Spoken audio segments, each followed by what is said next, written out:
Une mère joue toujours un rôle de premier plan dans sa famille, vraisemblablement même le plus important. En ce qui concerne le Padre Pio, la direction qu'il a donnée à sa vie a dépendu fondamentalement de la vertu de sa mère. Mais plus précisément, quel rôle sa mère a-t-elle joué auprès de lui? Dans cette vidéo, je vous propose de venir à la rencontre de Mama Peppa et de voir comment la mère du bon capucin a contribué à sa sainteté. Chers amis fidèles du Padre Pio, bonjour. Mon nom est Jean Goyard et vous assistez au programme sur les pas du Padre Pio. Aujourd'hui, Maria Giuseppa di Nunzio, la mère du Padre Pio. Juste un mot pour ceux qui nous rejoignent pour la première fois. Sous cette vidéo, vous voyez un bouton s'abonner. En cliquant dessus au moyen de la clochette, vous serez automatiquement informé par mail de nos prochaines vidéos et vous ne perdrez plus aucun fioretti de la vie foisonnante de notre grand capucin. Précisons pour tous que nous sommes heureux de distribuer gratuitement le chapelet avec la médaille du Padre Pio au centre. Rendons à César ce qui est à César, c'est grâce à la générosité d'un groupe de fidèles de notre chaîne. Ces membres du groupe des protégés du Padre Pio agissent pour faire entrer dans le maximum de familles la présence consolatrice de ce bon capucin dont la mission, vous le savez, était d'arracher les âmes aux griffes du diable. Le prince de ce monde est partout aujourd'hui, mais là où le diable abonde, la grâce surabonde. Pour recevoir gratuitement ce chapelet pour vous ou un proche, il vous suffit de téléphoner au 08 05 36 08 47, appel gratuit depuis la France métropolitaine, coût d'un appel local depuis les Dom-Tom et depuis le Canada, composez le 1 844 398 88 67. Voilà, faites vite parce que nos stocks malheureusement ne sont pas illimités, même ils sont limités, très limités même. Voilà le chapelet que nous envoyons avec la médaille du Padre Pio au milieu. Nos stocks s'épuisent assez rapidement et ils mettront longtemps à se renouveler. Donc, je reprends. La mère du Padre Pio s'appelait Maria Giuseppa, c'est-à-dire Marie-Joséphine en français. Elle a été le principal appui humain pour que notre futur capucin soit préparé à une vie d'abandon total à l'amour de Dieu. Elle a mené une vie qui fait vivement penser à ce verset du livre des Proverbes. Qui peut trouver une femme forte? Sa valeur l'emporte de loin sur celle des perles. Vous trouvez cela au livre des Proverbes, au chapitre 31, verset 10. Et on parle de la femme forte de l'Écriture. Eh bien, c'est cela. Sans bien sûr vouloir anticiper le jugement de l'Église, qui fait toujours loi absolue dans l'appréciation morale des personnes, on peut qualifier Maria Giuseppa de sainte dans le courant d'une conversation banale, sans aucune prétention théologique. En effet, le Padre Pio le disait lui-même, donc on peut reprendre ce qu'il disait. En observant la vie de cette femme digne et en se rappelant le discernement des esprits du Padre Pio, je crois que nous pouvons sans crainte penser que le jugement du Fils sur la mère n'était pas erroné. Maria Giuseppa di Nunzio, plus connue sous le nom de Mama Peppa, est née le 28 mars 1859 à Pietrelcina. Enfant unique, elle a mené une vie tranquille, marquée par la foi et la volonté. Le 8 juillet 1881, elle épouse Grazio Maria Forgione et dès lors, ouverte à la vie, elle a eu autant d'enfants que Dieu a voulu lui envoyer.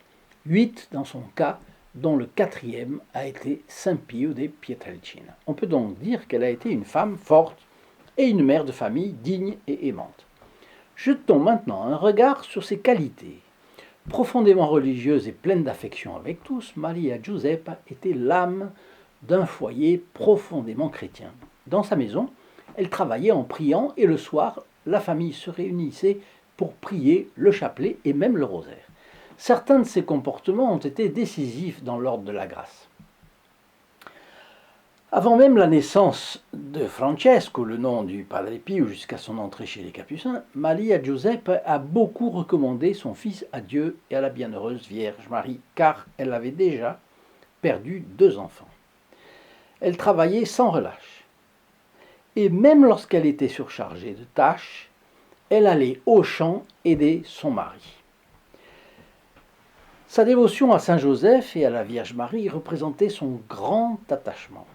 Ce qu'elle a légué d'ailleurs à son fils, qui en plus de la Sainte Vierge a toujours gardé un grand amour pour le chef de la Sainte Famille. Voyons un peu à présent les rapports entre la mère et le fils. Auparavant, je reviens au groupe des protégés du Padre Pio dont je vous ai déjà dit un petit mot. Sans eux, ces vidéos seraient impossibles. Et c'est un groupe de fidèles qui, malgré les difficultés de tout le monde, la solitude, la santé, les problèmes d'argent, les problèmes de travail, d'éducation, des enfants, problèmes de santé, bien entendu, eh bien, rendent matériellement possible la production de nos vidéos et la diffusion des fiolettes et du Padre Pio. Je les en remercie encore du fond du cœur ici. En reconnaissance de leur engagement, ils reçoivent de nombreux bénéfices spirituels. D'abord une messe par semaine, est célébrée pour eux, soit 52 messes par an, plus 2, ça fait 54.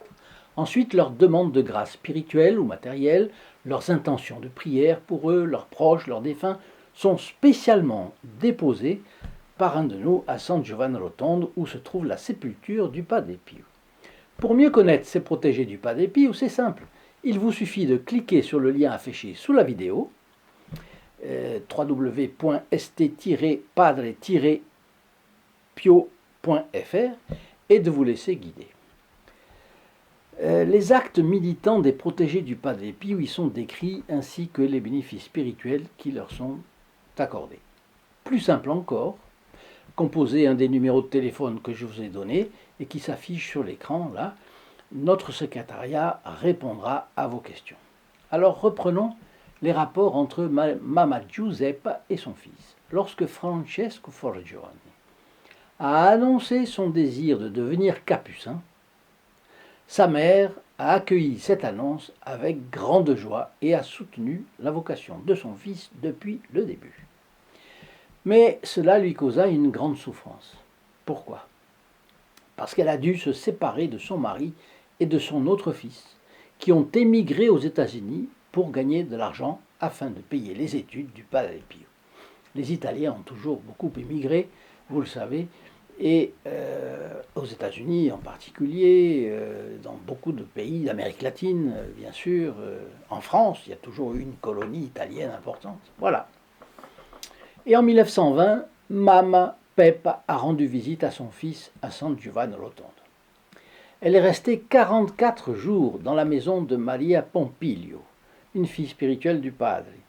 Dans ses mémoires, cette dernière raconte « Chaque matin, elle allait à la messe et recevait la communion des mains de son fils. Après la messe, elle s'approchait du Padre Pio dans la sacristie et s'apprêtait à lui baiser les mains comme les autres, mais il ne lui a jamais permis. Mécontente, elle s'en est plainte. Elle connaissait les stigmates, comme tout le monde. Elle n'avait pas le droit de baiser les mains du Padre Pio. Alors aux personnes qui lui rapportaient les plaintes de sa mère, le Padre Pio répliquait « Où avez-vous déjà vu une mère embrasser la main de son fils ?» Vous voyez comme c'est intéressant. Pas de liens familiaux. On mélange pas il ne mélangeait pas les liens familiaux avec la spiritualité et ces stigmates, bon,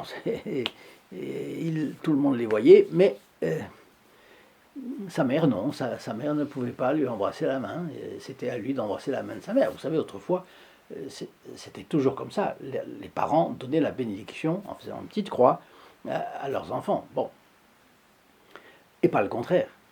Donc ils respectaient la hiérarchie qu'il y avait entre le chef de famille ou la mère de famille et l'enfant. En même temps, le Padre Pio aimait beaucoup sa mère.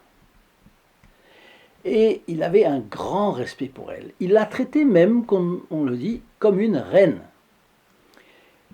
Et il ne voulait pas qu'elle se mélange avec les autres femmes qui se pressaient autour de lui pour demander des bénédictions. C'est curieux ça aussi. Pas d'égalitarisme chez le Padre Pio. C'est différent. Il avait une relation spéciale avec elle et il ne voulait pas qu'elle soit comme tout le monde. C'est intéressant, c'est très intéressant. Et alors il lui donnait un traitement à part. Alors pour la fête de Noël 1928, les deux ont été réunis. La séparation d'avec son fils, qu'elle affectionnait énormément, lui coûtait une grande souffrance. Elle habitait Pietrelcina. Le couvent du Padre Pio était à San Giovanni Rotondo. Donc ce sont 130 km qui les séparent. Aujourd'hui, ça se fait en 1 heure et demie. Mais dans les années 20, et pour une femme de Pietrelcina, c'était toute une expédition. Mama Pepa a donc accepté l'invitation de Mary Pyle, vous le savez, Maria Pyle, Mary Pyle, qui était une autre fille spirituelle du Padre Pio, la fameuse, la fille du roi du savon américain. Bien, qui a été d'une énorme aide au Padre Pio pour fluidifier les choses à San Giovanni Rotondo, pour faciliter. Elle parlait je ne sais pas combien de langues, bref. Et donc elle passe le Noël 1928 à San Giovanni Rotondo. Et cette année-là, l'hiver n'a jamais été plus rude. Mary Pyle a insisté pour lui prêter un de ses manteaux, mais Mama Pepa a refusé, disant qu'elle ne voulait pas cacher son costume de paysanne. Vous voyez, c'était sa simplicité, l'authenticité de Mama Pepa. Elle tenait à être simplement elle-même auprès de ses enfants. Comme elle avait toujours été dans ses vêtements, elle les gardait. Alors Mama Pepa a assisté pieusement à la messe célébrée par son fils. Pendant plusieurs jours, elle a reçu la communion de ses mains, marquée par les plaies du Christ, etc. Mais elle s'est rendue, évidemment, elle a voulu aller à la messe de minuit. Elle n'était pas suffisamment couverte et elle a, hélas, contracté une pneumonie qui a touché les 2 poumons.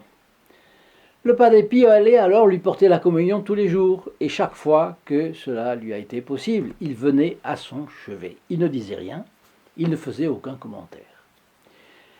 Et quand on lui a demandé, plusieurs fois, on lui demandait s'il priait pour la guérison de sa mère, il répondait que la volonté de Dieu soit faite. Vous voyez, là encore, on a l'impression qu'il ne priait pas pour arracher du ciel quelque chose, pas du tout. Il a prié pour elle, normalement, pour que le bon Dieu fasse sa volonté. Il était vrai qu'elle était âgée, elle avait plus de 80 ans, elle avait 85 ans, je crois. Et la volonté de Dieu s'est faite. Maria Giuseppa est morte à 85 ans environ, le 3 janvier 1929, munie des sacrements de l'Église, en présence de son mari, de son fils aîné Michel et de Saint Pio de Pietrelcina. Gageons que le Padre Pio a prié pour elle, bien entendu, pour son âme, c'est sûr, c'est certain. Et elle doit être au ciel et elle nous écoute. Voilà ce que je souhaite de tout cœur. Si vous avez aimé cette vidéo, n'oubliez pas d'aller sur le site www.st-padre-pio.fr. Disons www.st-padre-pio.fr pour suivre nos actions et connaître le groupe des protégés du Padre Pio. Enregistrez votre like en cliquant sur le bouton où apparaît la petite main, pouce levé. Ce n'est pas que je trouve cela spécialement élégant, mais c'est très important pour la réputation de la chaîne. Laissez-moi aussi vos commentaires, vos questions, vos suggestions. Cela permettra d'améliorer le niveau des vidéos. Si vous avez reçu des grâces signalées du Padre Pio, faites-en part aux autres. Ce témoignage est toujours efficace. Et enfin, partagez nos vidéos sur les réseaux sociaux, Facebook, Instagram, WhatsApp, Twitter. Vous ferez connaître l'œuvre du Padre Pio au plus grand nombre. Quand vous partagez une vidéo, non seulement vous entrez dans les intentions de la messe du vendredi à midi, mais les personnes qui la reçoivent par ce moyen entrent aussi dans les intentions de cette messe. Et vous êtes ainsi un trait d'union entre les âmes et le Padre Pio. Chers amis fidèles du Padre Pio, je vous souhaite une très bonne journée et à la prochaine fois. Au revoir. In nome del Padre, del Figliolo e dello Spirito Santo, e così sia. Sia lodato Gesù e Maria. e